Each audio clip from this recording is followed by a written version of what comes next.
We did a study late last year on what's the number one trait of our most successful companies. This is across 94 companies now, and it's how fast they respond to email. That's the only thing. No, really? Yes. We had a long debate within the team, I think, because our team is very framework driven. So hey, is there a framework that we are missing that have surfaced our best entrepreneurs? So I think we start out with the thesis okay, maybe they have 8 to 10 years of work experience, or some might say, okay, maybe if they worked at a big company, what is it that takes? So we created all these indicators within our CRM, and we tried to tag them on what's the most important thing? And going back to our most successful outcomes is founder responsiveness. What's up, everybody? Welcome to the newest episode of Demo Day, the podcast for entrepreneurs and venture capitalists, where we demystify the culture of joining one of the top accelerators, incubators, or VC funds from around the world. I'm your host, Sean Goldfaden from Coefficient Labs, and on today's episode, we interview TX Zhuo,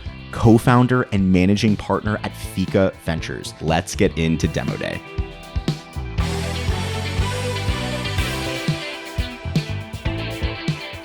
TX, thank you so much for joining us today on Demo Day. Thanks for having me, Sean. TX, I've been waiting years for this moment. We've had a chance to work together in different capacities in researching for this pod. I got to understand a little bit more about, your up and coming journey as an entrepreneur, and then, later in life becoming a venture capitalist. So I always like to start the podcast off with one of those why questions, and I think for someone like yourself that's had the chance, the opportunity to build a company, you're now on a completely other side of the ecosystem, so to speak, where you're mentoring, investing, choosing brands that you want to, help them succeed in their own ways. And so, you could be doing really anything right now, but you've chosen to grow your fund. You've chosen to support so many entrepreneurs. Why VC? Why that role? Yeah. Sean, I wish I could come to you and tell you that it's been my lifelong dream to be a founder, but that actually wasn't the case. So I think it was accidental entrepreneurship for me. It started off in college. It was a sad story to begin with, but turned out to become one of the best experiences of my life. So me to just back it up a bit, I grew up in Singapore. To a very middle-class family. I said we were comfortable, but didn't have anything extra in life. And then I came to the US on a full scholarship in the early 2000s. And what happened in my freshman year, my dad passed away from cancer unexpectedly. And because of that, I decided to start a company. I think we had bills to pay at home. Even though I was here on a full scholarship, my mom couldn't quite make ends meet. So I thought the best way to fulfill my duty to the family was to try to support her financially. So I took a leave of absence from school and built an online business. We were selling college textbooks online, of all things.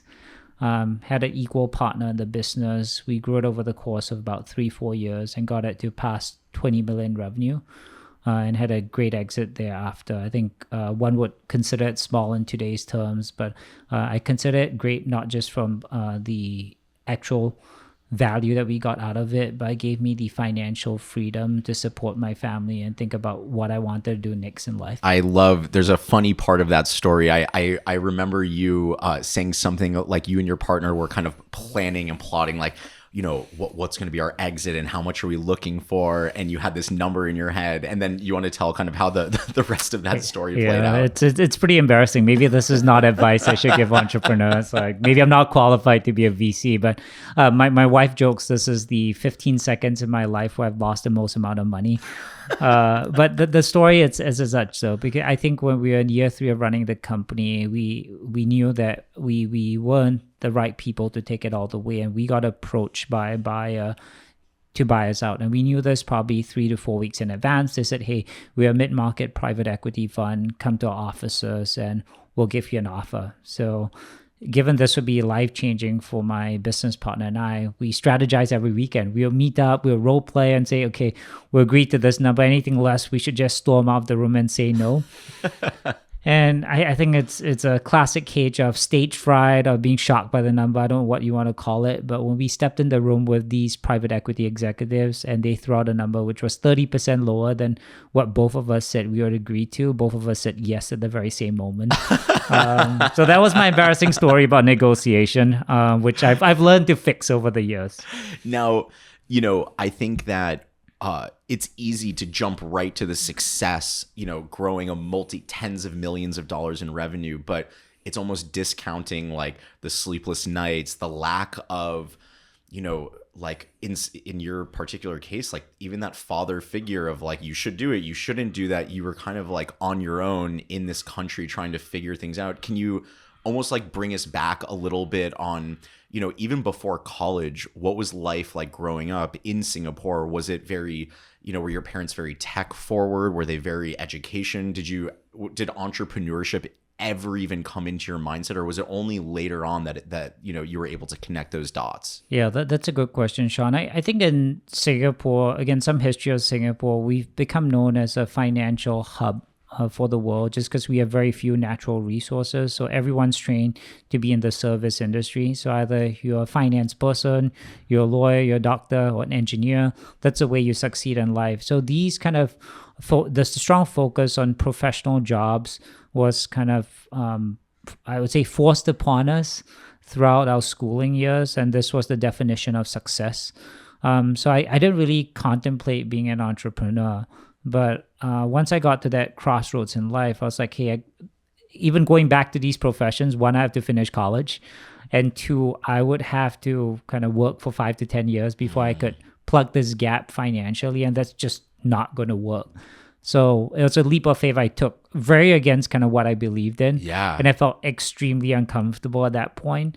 And my team jokes, it's like I'm a control freak. So I like to know what's going on at every given point in time. And that's one of the moments where it's like, hey, I just need to trust in my own abilities and just let things go for a bit. And now what year were you, what year was it when you guys were like in the full midst of the business itself? Are we talking like early 2000s? What do you remember when it was that you were in the trenches there? Yeah, I think in the trenches was 2004 and 2005. That was when we started to see kind of the orders really come in. And we went from like 2 people with some of our friends helping us out over the holidays, helping us on weekends, to us actually hiring people. At a peak, we grew to about 28 people. Wow. And now I'm curious, like, what was the couple days leading up to? Like, were you like reading business books? Were you talking to, teachers on campus? Were you just jamming with your friends and thinking about ways like how did the origin? Because sometimes like, if you don't have those role models where you grow up with entrepreneurship everywhere, to just jump right in, like what was sort of the, the days leading up to kind of the origin of your team? Yeah, I think it was learning very quickly by making mistakes and not being afraid to pivot or change course very quickly. I think that was one of the reasons that led to Armada's success. I'll give you one tangible example. I think when we first started responding to customer service emails, we would respond with our own names. And we quickly realized, and maybe this is a good or bad thing, I think we use pseudonyms, or we use other people's names that sounded more like professional customer service agents. They actually got a better response from customers. Wow. So our return rate actually dropped. So it was like micro tweaks like that we did along the way. And I think when we first started out, we were packing the books ourselves. So there's sometimes there are nights where we would pack like 800 to 1,000 books a night, which was crazy among the 5 or 6 of us.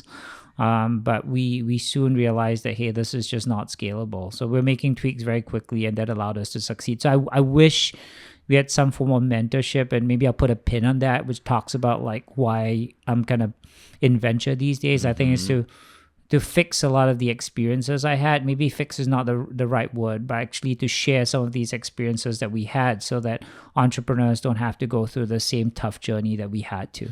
When you're at that college age and you have such a traumatic loss, like someone you care so much about, in the moment, you can get very wrapped up in the emotion, the sadness, the loss. What am I going to do? How's my mom going to be? Like all of these things. But now, 10 years, 15 years, 20 years later, you have the opportunity to kind of, distance yourself slightly, what's some of the things you think you've learned from the experience of losing your father at a really young age that now in hindsight you could look and see it as, a positive and something that's helped build you up over time? Yeah, I think one interesting thing which I got to realize pretty early is that I was responsible for other people.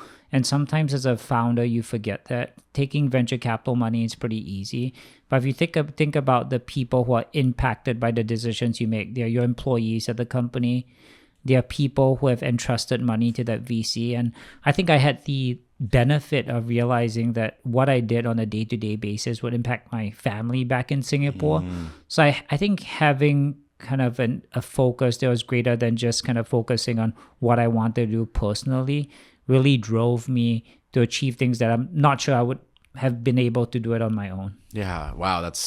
I definitely can both see that and it's really cool to see it actualized now with you and what you've done with Fika. And so, having a, successful exit to whatever degree it is, it still is a chapter of your life that, you can now move to the next kind of, the next part of your journey. And so for you, what did that look like? Were you immediately like, I need to get a job? Was it, I need to start another business? Was it, I want to start taking some of the success and investing in it? Like, where did the, growth come from you after that kind of key event, going and selling your business? Yeah. Again, I wish I could come here and tell you the story that I had everything planned for my life. So I started the company at 15 and then sold at 20. I wanted to do the next one at 22, but that wasn't quite me. I think what I appreciate about myself is that I'm open to opportunities and I evaluate kind of different paths in life as they get presented to me. And after selling my company, I was at a different crossroads. So me, to give you a bit of background, I had a mentor by the name of Ron Daniel. So Ron ran McKinsey globally. He was an alumni of the college I went to. Initially, he was assigned to me to actually prevent me from dropping out of school, which I did for a bit to start the company. So I think the college counselor was like, hey, Ron, chat with this young man. I think he's making the wrong move because I don't think this is going to help his family. At the same time, he's losing the chance of having a great education. So, but I think Ron kind of opened up to me over the course of 2-3 years and he saw the business growing. But when we ended up selling the company, his advice to me was like, hey, I know I see a lot of raw talent in you, but you have no understanding of how businesses should be run. So I took it at face value and asked him, like, what do you want me to do? He said, come join me at this company I've been part of for a long time. And the company was McKinsey. I didn't know a lot about management consulting at that point, but I said, hey, if you make me an offer to move to London, I'll do it. Because I've never been to London and that's one of the places I want to live in for a while. So it started off as a 3-month commitment to him, became slightly more than 2 years. And I think it helped me, structure a lot of the thoughts I had in my mind over the 2 years. But 2 years was, I joke sometimes, 2 years too long. Yeah. And I felt I wanted to get back to kind of what I love most, which was working with early stage companies or starting a company of my own. Sometimes, especially I feel like over the last 10 years, entrepreneurship has become more accessible, cheaper, more sexy, like all of these things that you can just see, like so many founders beginning to start their companies and joining, teams and startups. But I still think there's a lot to be said about, the person that wants to go the McKinsey route or wants to take a year or two to really like learn from great mentors and great people. What advice do you have for that sort of person that isn't just trying to jump right into their own thing or jump right into venture, but rather is trying to establish themselves? Was there any learnings that you had working at McKinsey that, you can give as advice to others and, they may find value even if they don't want to right out of the gate become an entrepreneur or some startup founder? Yeah, I think I agree with Ron's assessment of me back in the day that I was a person maybe with some raw talent, but I didn't know how to organize my thoughts, not with just regards to running the company, but how I think about my long-term vision for things. And I think that my time at McKinsey helped me kind of hone in that muscle or build that muscle for me. I think my realization is like everyone has a different path and everyone should follow what their path is. And I think your inner self will know, like, hey, is this career option the right choice for me at this given point in time. I think some people might feel like, hey, right out of college, I feel I'm pretty well equipped, because maybe I've been surrounded by good mentors in my life and I'm ready to start a company, and that's fine. Some might say like, hey, I just want to take a more professional route and do banking, consulting, or work at a tech company for a couple of years. Feel like, hey, I've picked up the necessary skills to lead teams, to hire well, and then come back and start a company. That's also perfectly fine. So I'd say like, I think don't force your journey. Like just be sure to like have a realistic understanding of where you're at that given point in your life. I love that. I love that. Now, working at McKinsey, getting both the opportunity to have experience growing your own business, then working for a well-oiled, machine. What was the transition like for you to eventually move into venture? And how did that even come into your ecosystem? What was that origin story like? I love, and I hope you tell people about what that journey was like to get to Fund One, because I think sometimes people like myself that are outside of venture sometimes look in and you almost think like, oh, it must be so easy. It's just a bunch of people that have all of this money, and you don't realize that they have to go and raise money from LPs, and they've got to sell their way and convince people that, and build teams. And so can you tell us like what that transition period was like from entrepreneur to working in finance to then, beginning the process of actually like raising your very first fund yourself? Yeah. Again, Sean, the plan changes as it always does. As it always does. So I think the first step in my mind was a logical step. I was like, hey, I have a Singapore passport, but I need to come back to the US because this is the home of entrepreneurship. And this is where I want to be. So I decided that Silicon Valley would be home. And the easiest way to get back to the Valley was to apply for school and be in a master's program. So fortunately, I got accepted to an MBA program. And was doing my MBA, I was like, hey, the MBA is great for me to build connections, but what I really want is to be connected to VCs. And it was a different reason, not because I wanted to work at a fund. I was like, can someone fund my next idea? So I started out working at Innovation Endeavors, which was Eric Schmidt's seed fund. And the notion was like, hey, I'm going to work there and I can incubate my next startup idea there. I think it took a couple of twists and turns, but I didn't feel the same conviction around a specific idea compared to when I first started my textbook business. And that might be kind of a function of adversity where I was forced to make a decision. Right. This time, like the luxury of choice caused me to hesitate quite a bit. But I was like, hey, as I'm thinking about my next idea, let me help you on the investment side. And we were very fortunate, I think, with that early fund. And again, I didn't have any kind of role in sourcing a lot of these deals, but still had a chance to work on them. So we worked on SoFi at the seed round. We worked on Uber at the Series A round. And I think just meeting these entrepreneurs kind of changed my perspective. I was like, hey, this is pretty fun. I think with the knowledge that I have of running my own company, I can actually have deeper conversations with these entrepreneurs and try to help them. Even if it's a 1% help that I bring them, I think it's still very fulfilling to me. So that's when the spark went off. I was like, hey, maybe venture is the next step in my career. And at the time, did you feel like, because like you were saying before with your textbook, you kind of learn by, stick your finger in the electrical socket. Ouch, that hurts. Were you learning on the fly about venture? Was there specific, mentors or education or books that sort of helped you lean into that role? Because at the early stage, especially pre-seed, of course, you can use your finance chops, you can use your Excel skills, but so much is about, seeing the gray where others see black and white, or, having the network or the connections. How did you, kind of jump into this world? And, looking back on it, would you have done it the exact same way, now today?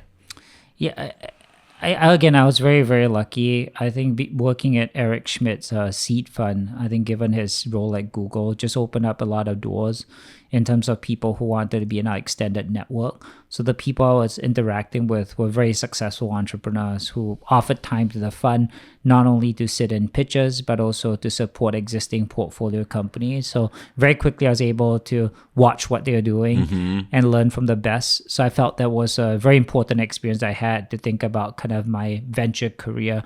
And I think there was also a huge focus on, I'd say, like operator-led or founder-led support when I was at Innovation Endeavor. So that kind of shaped our path at Fika.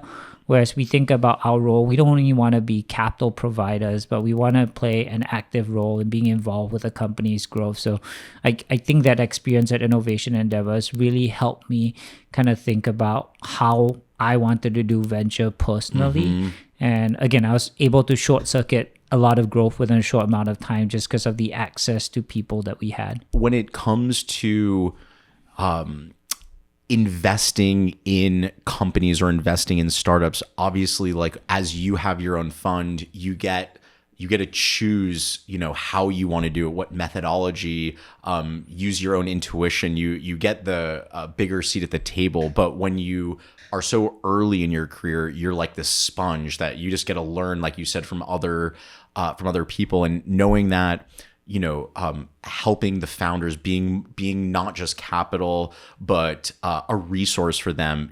Okay, one, two, I've heard you mention before this, always like, how can I give first? How can I pay it forward, and start to build that capital for down the road? And so knowing that those are like two core things you learned really early on, was there any other learning passively that you saw happening in Eric Schmidt's incubator fund, or that you saw really early on that you said to yourself, man, like this is how it should be done? Anything that you remember a long learning that now 10, 15 years later is still something that you do day to day? Yeah, because we never raised any venture capital ourselves. So I had this kind of grand vision, like, hey, once you're a VC, you should know everything. And any question a founder would throw at you, you should have an answer. You should know how to help them. But what I saw in practice were like, hey, these are very seasoned people. These are people who are like 15, 20 years at Google, or they sold a company for 500 million. Yet they would show up for some of these conversations like, hey, I can help you with these 3 things, but these 2 things are like really out of scope for me. I just can't help you, and I don't know the answer. And that was fine. So and that you're just like, wow, wow, this is how it should be done. So I think it taught me a lot of honesty as we do our job. I think a lot of us as VCs are just afraid that if we say no, it's a sign of weakness, but it's not. I think it's a sign of strength. I think it's a sign of really being able to embrace who you are and understanding like where you can add value and you don't. And again, I think that was like a seminal moment as I think about how we thought about the future of Fika, to think about like where we get involved and where we don't. If you can, TX, can you bring us through the origin story of Fika, and was it a feeling that you had inside that was like, it's time for the next step? Was it serendipity that brought the world together and it just was the perfect opportunity for that moment? What was the origin story like? I mean, for so many people in Los Angeles in particular, Fika is, one of the premier institutions here around venture. And so it's really cool just to hear like what those early days were like and how it came to be. Yeah. Again, I think I've been very fortunate in life, and I had this very fortunate stepping stone that allowed me to start Fika. So I think one part of the story that maybe has been missed so far is that right after Innovation Endeavors, I was contemplating staying on as a principal post-graduation from business school. But I got an offer from a family office here in Los Angeles who knew the Eric Schmidt family and said that, hey, I've seen kind of what you've done. I like this guy. I like this guy. Like I can't afford the partner, but maybe I can afford this guy. And I think at that point I was dealing with a bit of imposter syndrome. I was like, hey, I have never started a fund. Like, I don't know whether I can raise a fund on my own. And the reason why a lot of these people are answering my calls is because I have the Eric Schmidt backing behind me. So I think this family office offer was a great way for me to test out hypothesis on whether I would become like a good investor. And so I took the job. It was starting from scratch. They said they'll provide me capital, they'll provide me an office, but everything else was up to me. So it was a $30 to $35 million pilot fund where I could define the strategy. I could hire a team if I wanted to. They're pretty hands off. besides providing capital and giving me kind of hands-on advice on how to structure the fund. So less with regards to investment decisions, but thinking about portfolio allocation, thinking about how you run a back office. They said they'll support me in that way. And I felt that was a very good stepping stone for me to start Fika eventually. Do you remember, or can you, like, I find it fascinating because it's such a, like, there are boundaries, but it's such like a blank canvas for you to work around. From that perspective, how do you kind of take the whole open world and then bring it into some sort of thesis? And I ask mostly from the perspective of, I would imagine all of the newer or newest VC funds, the ones that are popping out, the micro VCs, the pre-seed, there's so many guys and gals that are sitting there like, how the fuck did he do it? Like, what were the first couple steps? Did he put a list together of LPs? Did he focus on a sector? Did he, make a model in Excel? Like, what were sort of like the early steps when basically you could go in any direction? How did you kind of take the complete uncertainty of everything and bring it into something that you could start to like move forward with? Yeah, so I think I talked about that time when I was at Innovation Endeavors where I realized people were saying no to things. And when I was at Carlin Ventures, I was very tempted to tell the CIO, like, yeah, I could cover all sectors, or like, let's do seed, Series A and Series B. But then I reflected on my time at Innovation Endeavors and kind of my own experience as a startup CEO. I know I kind of tapped out after the seed Series A level when we had 28 employees. So I was like, if I can add value, is truly at the 0 to 1 stage. So let's at least set the strategy as a seed first strategy. Okay. And then we thought about sectors, and I knew I had certain interest areas, but at that point in time, I think LA was still a very nascent ecosystem. And I think limiting ourselves to certain sectors would not serve us well. So we started off as a more generalist fund. We'd invest in great entrepreneurs at seed. And I think given the repetitions I had of kind of hiring people, managing people, having built a company from 0 to 1, I feel like I had a good knack for identifying people. I think that was my core strength. So I quickly honed in on that. And then the third thing I would say is like starting venture, one of the big problems you face if you're starting out cold is deal flow. Like, how do you solve for deal flow? Totally. So I think what I did in the initial days, and hopefully if you ask people who have been around that long enough, like I was out at like a conference every night. I was like, you were really on the, you were pushing it to make sure that you weren't going to live anything up to chance. Yeah. And the other thing was like, I was thinking about like, what can I do for these established VCs as a service for them to share deals with me? So like, I don't think I've admitted to this, but I used to write investment memos for other venture funds too, where we will look at a deal together and I would say like, hey, why don't I do the research? I'll write up a memo for you that you can share with your partners.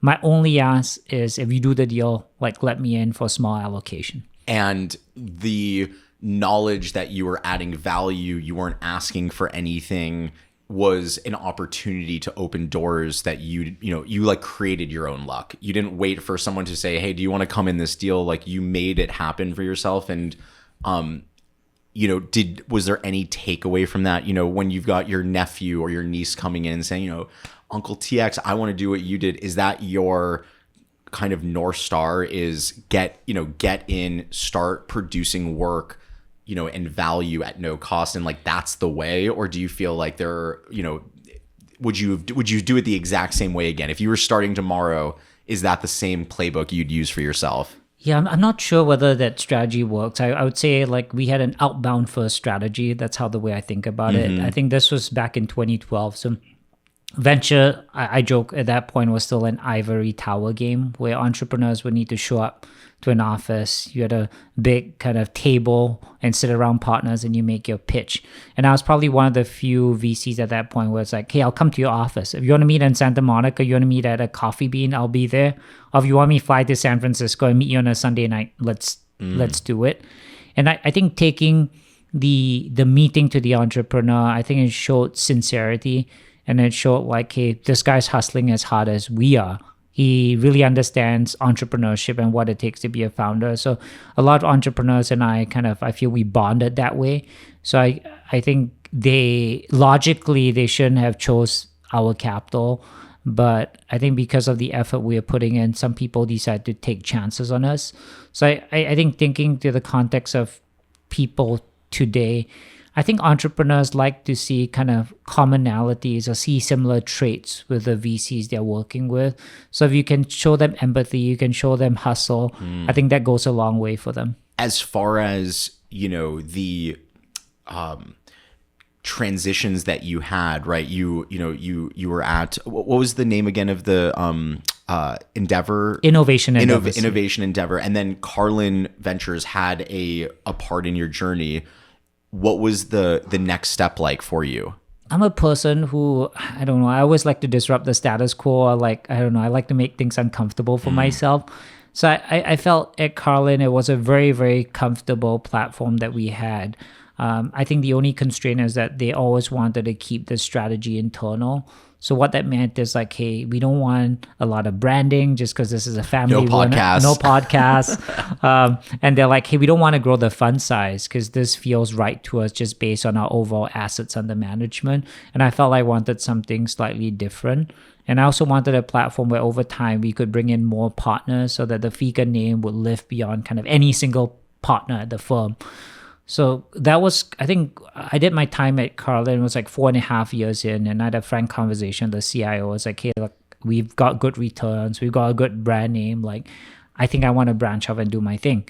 And I think to his credit, he was very, very supportive and kind of allowed me to just take what I built there and start Fika. But starting Fika wasn't easy. That's a whole different kind of story that we can get into as well. Yeah. No, I think, like I was saying earlier, I believe there's a big misconception, especially with younger entrepreneurs, about how venture works and, the process of acquiring capital and not realizing that capital is actually from, in some cases, several LPs or other institutional funds. And I remember hearing the story of you guys raising Fund 1. I was like, what? Like, no way. That's it. Like, you can't imagine. So, maybe you could talk a little bit about, both the differences between raising money as a entrepreneur and then as like a venture capitalist and going and getting LP support. Tell us what that origin was like. What were the early days like for you guys to close Fund 1? Yeah. So I had a partner, we started Fika, and sort of very thankful to her for like all the times we had together building Fika in the early days. And both of us were actually successful entrepreneurs, and then we had a track record to show. But raising fund was still incredibly difficult. So we had an internal goal of like, let's take 8 new meetings a day for the next 7 months. And being honest with you, I was slightly embarrassed when we first told people about this statistic, but we pitched 700 people to raise Fund 1, which is a $40 million fund, and ended up having slightly over 100 LPs for our first fund. Wow. Yeah. So that it was 700 meetings. Yeah. Yeah. Wow. And was it in the moment, like looking back on it now, you can almost laugh and be like, yeah, I remember that was the crazy times. But in it, was it fear? Was it excitement? Was it stress? All of it? Like, what was kind of going through your head, if you can remember it? Because that's hundreds of meetings to get that feeling inside of like, we fucking did it. What was that like for you back then? I think we're both very goal oriented. So for us, I think it was a necessary evil to get to the end state, which was to raise Fund 1. And I think unlike some folks, we don't really think about like, oh, we raised 20 million, we raised 40, we raised 60. Oh, that's an accomplishment.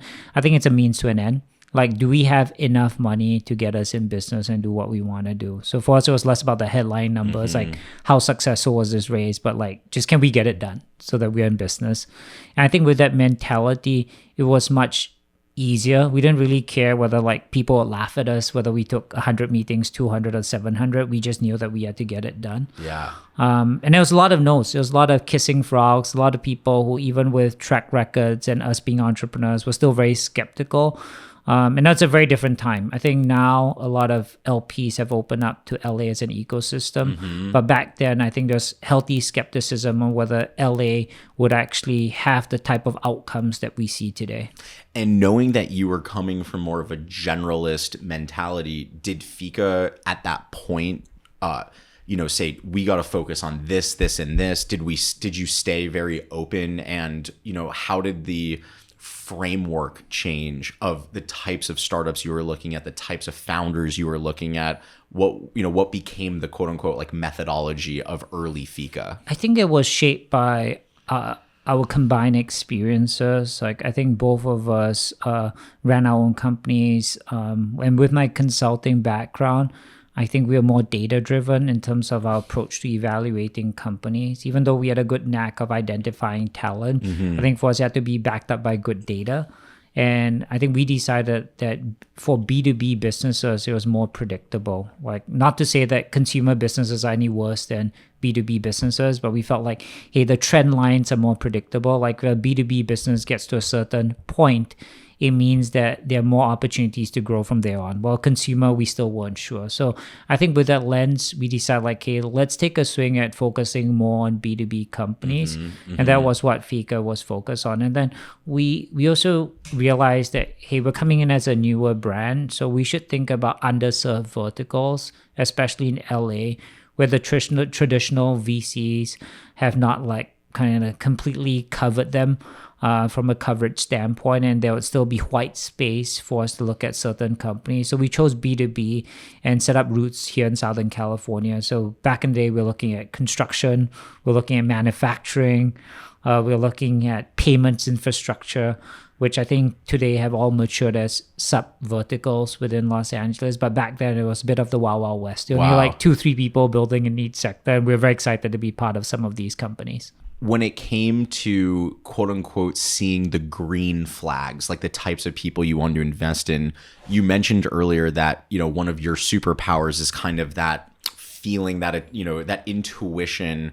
But like you also said, there has to be data to back it up. And so from a founder's perspective, how do they know when it's time to raise money? Because you kind of are in this isolated mentality of building, I got to get my customers. And then at some point, sometimes it's driven by like, we're going to run out of money and you need to go out. But like, what should a founder be thinking in their head around like timing? When's the right time? Is there a right time to start raising capital? And, some people do it on road shows and they go really hard for a short period of time. Others spread it out.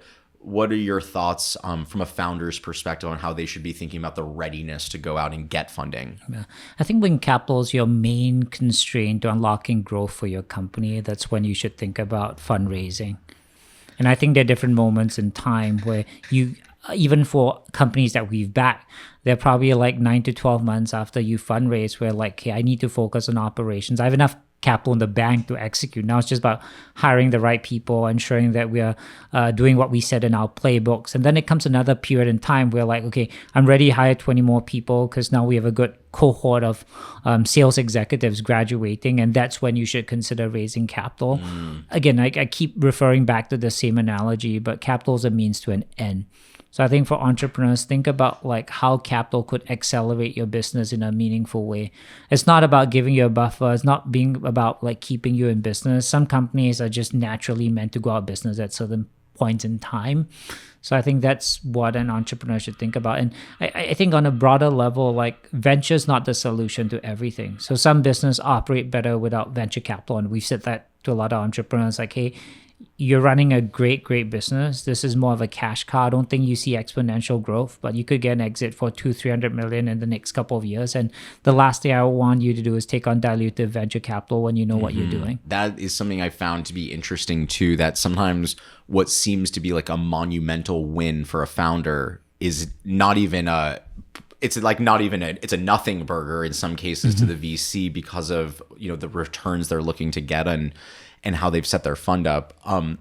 Now, within regards to the red flags or things that kind of poke out at you, because you're someone that really like leans into your intuition of feeling, I would imagine that there are some moments when like everything's feeling good, but then something pops up. And in those instances where like, you've kind of almost been there, and then for whatever reason you decided that I'm going to pass on this one, is there any patterns that you found? Is there any traits that founders that are listening to this can say, oh, I'm going to think more about that when I'm pitching, or anything that is a red flag that can, in some cases, be blind spots to the founders pitching you? I know founders are kind of managing a lot on their plate, but kind of one thing we look out for is founder responsiveness.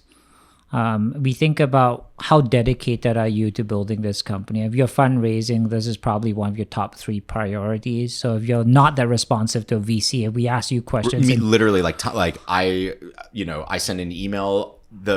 What does the ping pong feel like? Yes, yeah. So Sean, you're gonna laugh. We did a study late last year on like what's the number one trait of our most successful companies. This is across 94 companies now, and it's how fast they respond to email. That's the only thing. No, really? Yes. Wow. What made you want to do this study? And for other VCs that are listening that are like, wait, what do you do? What are they doing over there? Like, what kind of brought that about, and what was the process it's like? funny. We had a long debate within the team. I think because our team is very framework driven. So like, hey, is there a framework that we are missing that have like surfaced our best entrepreneurs? So I think we start out with the thesis like, okay, maybe they have 8 to 10 years of work experience, or some might say, okay, maybe if they worked at a big company, what is it that takes? So we created all these indicators within our CRM, and we tried to tag them on like, oh, what's the most important thing? And going back to like our most successful outcomes is like founder responsiveness. Wow.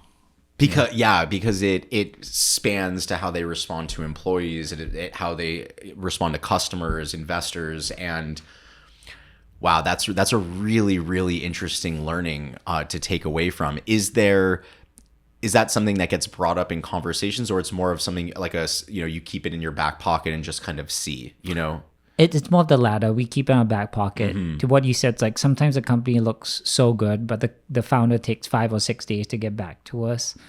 And again, I understand if something's going on that's important, but I think if you look across kind of the 6 months that we've interacted with the founder, this is something that happens pretty frequently. Yeah. It's either a pattern of very quick responsiveness or very inconsistent responsiveness. Yeah.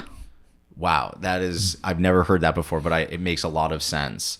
When it comes to being a founder, you had mentioned when you were talking about your story that you almost like realized that like, you were the right person for X, Y, and Z, and then at a certain point it outgrows you. How have you seen those traits need to evolve with your founders? Because I would imagine, when they come to you with 2 or 3 people, get funding, and then grow to 8 people, 12 people, 20 people, what sorts of traits do you want to see in CEOs as they're evolving into their companies? Yeah, we think about 3 types of CEOs. So we think about the builders who are good in the 0 to 1 phase. So they're people who can inspire others. They can hire like talent. They're able to build things on their own. Then we think about the scalers who are maybe good 1 to 10. These are people who are good at coming up with frameworks, kind of building out teams. And then there's the optimizers. People are good at, say, 10 and up. We're good at tweaking, like, okay, let's spend a bit less on this marketing channel. We'll do that. You can laugh, but I don't think any entrepreneur is good at all 3. We joke like even the best entrepreneurs are only good at 2 out of the 3 things. And it's usually those 2 that are back to back. It's either you're a good builder and scaler, or you're a good scaler and optimizer.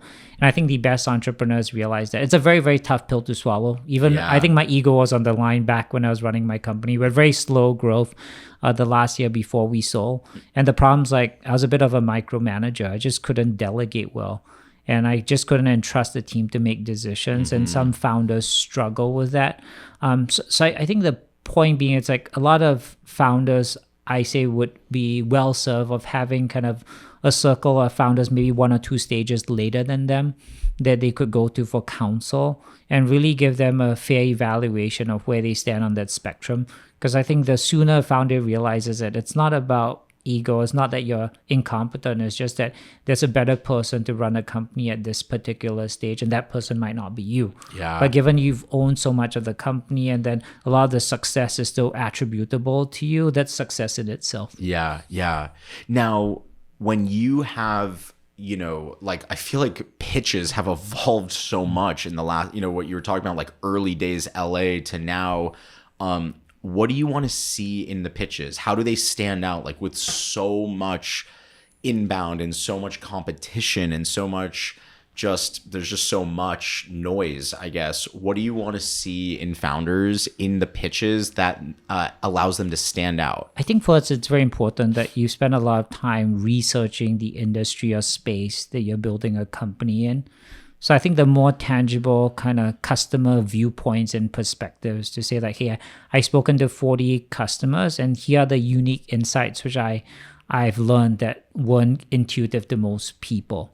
And I think that really stands out to us. Or like, hey, I've gone and visited like 10 of these factories and this is what's happening on the ground. Let me show you 3 videos of what actually is happening on the ground, which shows that you're not only having a cursory understanding of what's going on. It's not just cognitive. No.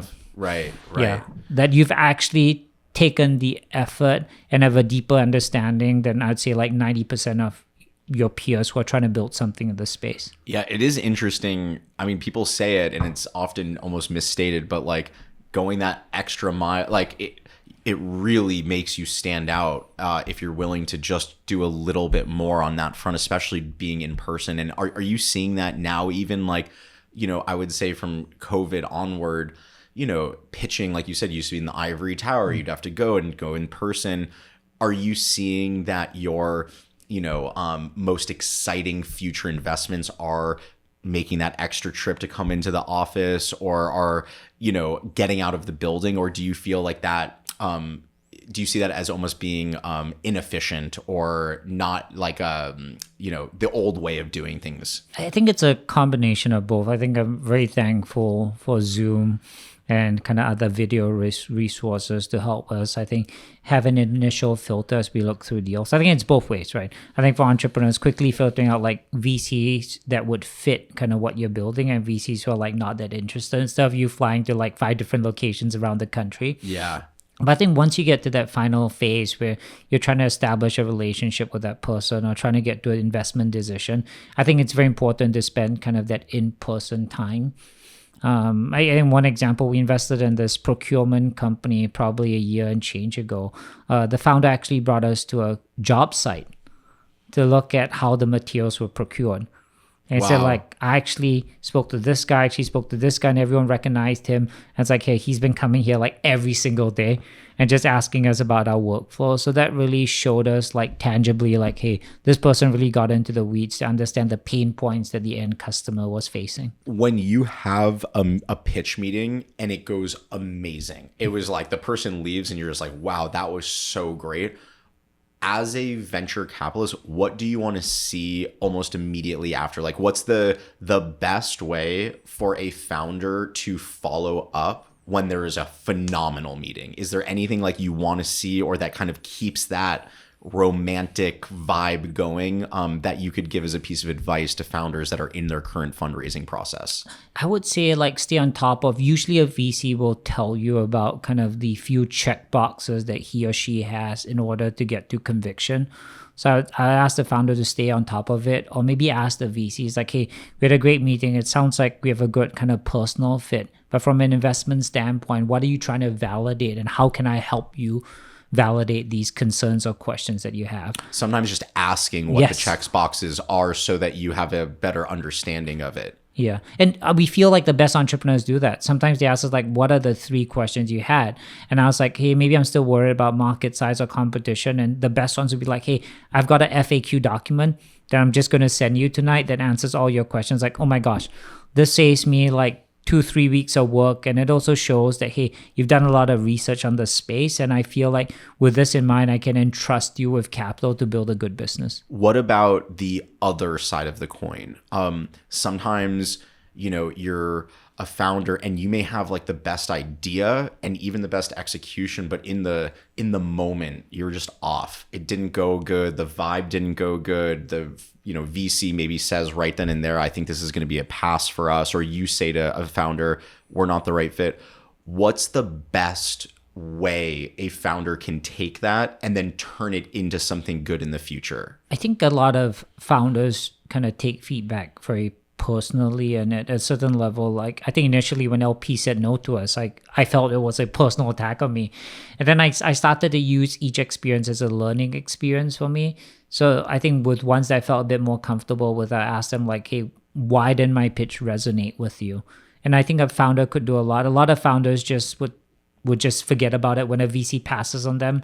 I don't think you need a 30-minute follow-up call, but I think if you're self-critical and be willing to accept feedback and say like, hey, what are like 2-3 things I could do better on these like final pitch calls, I think a lot of VCs will actually give you candid feedback. And do you want to see that founder come back in a year or 2 or 6? Like, what's the right cadence for, okay, you had a meeting, it's not the right fit, they follow up with you with a nice short email, they're not trying to convince you of why you should have invested. What's the right kind of proper cadence to continue, putting dots on the map, if you will? Yeah, usually, I hate to generalize, but usually a bad final meeting, I think, leaves questions about execution.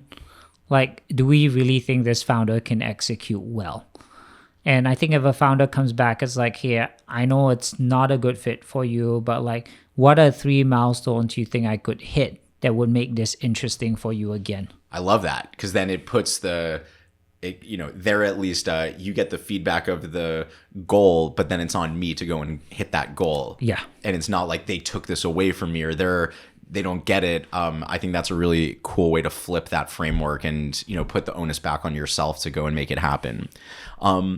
Now, before I switch into, a little bit more questions on the VC side of things, Fika has evolved over the last decade or so. And so, today in 2025, who are the types of companies that you want to be working more with? For those founders listening at home that maybe they've never heard of TX, they never heard of Fika, and they start checking you out, who's the right fit for Fika's fund today? I think we love working with founders who found, I call it product market interest.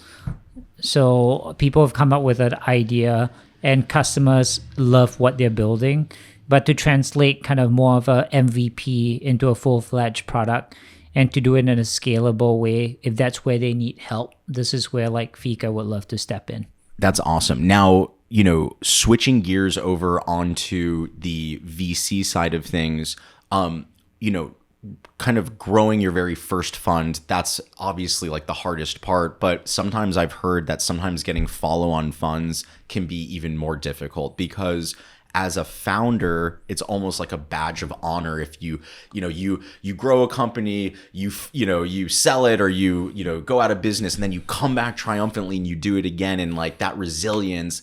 But I've heard on the VC side of things, it's a lot different, because if you don't execute and you don't succeed on that first fund, getting the second fund is like almost impossible. And then the third fund, and you've been through this so many times before. So what strategies have you evolved to make the process of, maintaining LP relationships, not just acquiring them? Yeah, I think the 2 words that come to mind are trust and belief. So I think venture capital, for the most part, is pretty opaque to LPs. I think valuations are all across the board. One fund might value a company at this and another fund at that. And it takes kind of 8 to 10 years before you can actually underwrite a fund. Before that, it's like kind of, I'd say, like valuation marks go up and down. So I think for LP, what's important, what we've done is that with every fund that we raise, we tell LPs what the next 3 years will look like. And sometimes it's just not focused on like top line numbers. We tell them like, hey, we'll make sure we'll get 7 to 8% ownership in these companies. We'll make sure we'll do no more than 30 companies per fund. We'll make sure we'll pace ourselves across like a 3-year time horizon, or we'll build the team from 4 to 7. And because we've been consistently delivering on what we promise LPs, things that are within our control, like markups are not within our control. Right. I think it's very hard for a fund to tell LPs like, hey, we're going to get a 4x fund in 2 years, because no one knows whether that'll happen, to be honest.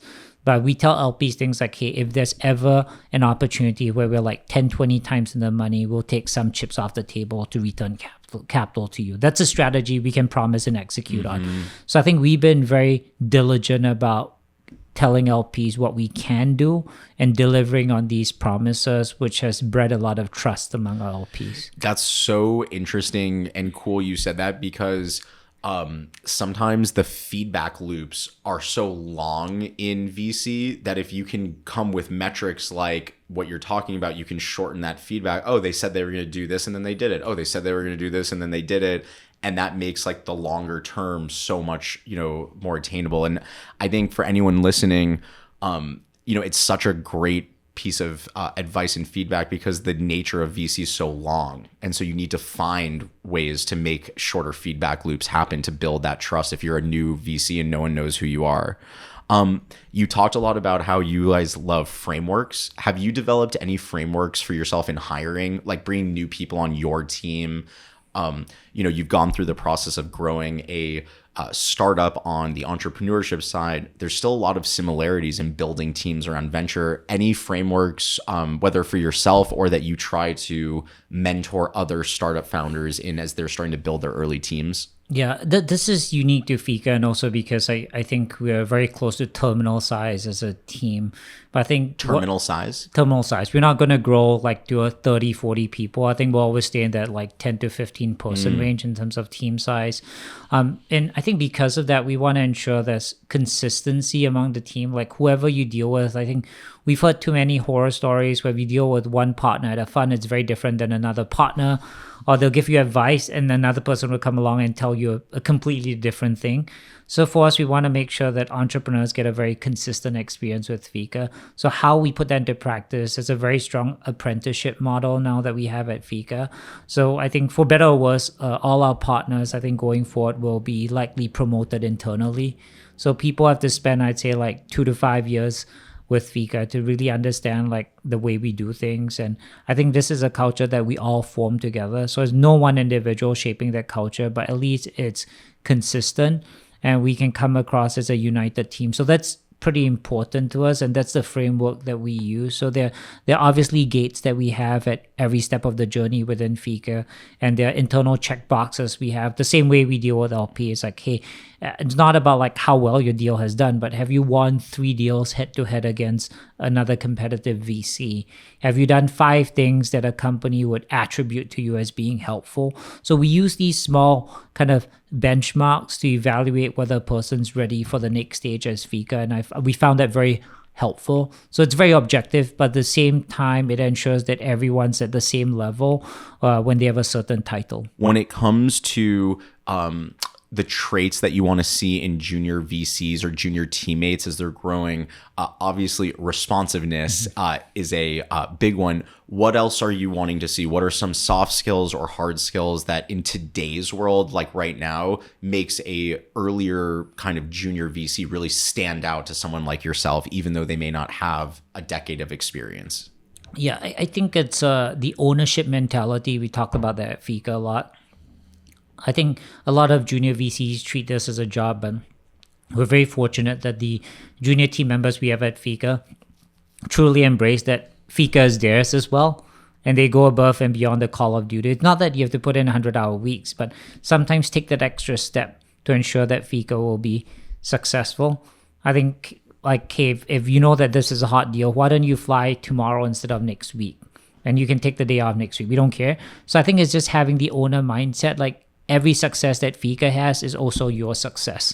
I think that's a very important trait that I think the better kind of, I'd say, young VCs tend to have versus those who don't. What is one lesson that you've learned all these years? If there's just one piece of advice that you would give to that up and coming VC or that grad student that's just coming out of school, what's one lesson, if there's one thing you could leave people with today that has guided you the most in being successful in your career?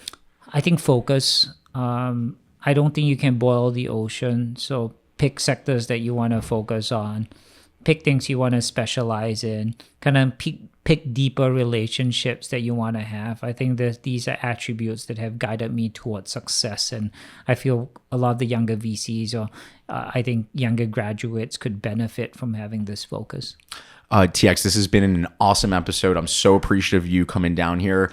One final question here. What are you most excited about? It's 2025. We're done with the LA fires, hopefully for now, knock on wood. And there's starting to be some normalcy here. And so what are you most excited about this year? Could be personal, could be business, just what's kind of on your mind right now? I'm pretty excited that I think we have an awesome team. I've seen a lot of growth on the team over the last couple of years, and we have a new fund that we're cracking open probably middle of this year. So very excited to see a lot of our team members mature to become leaders. A lot of them now can lead their own deals. A lot of them are covering sectors that I personally don't understand well, but they do. So I think seeing them mature as leaders of the firm has been very exciting to me. Awesome. Well, TX, for those that want to reach out to you or want to learn more about Fika, what's the best place for those that are listening in or watching to learn more about Fika, learn more about you, or just connect in general? Yeah, it's just tx@fika.vc. I usually respond to most emails. Amazing. TX, you're the man. Thank you. Everyone listening at home, I'm Sean Goldfaden from Coefficient Labs, and this is Demo Day. Peace, guys.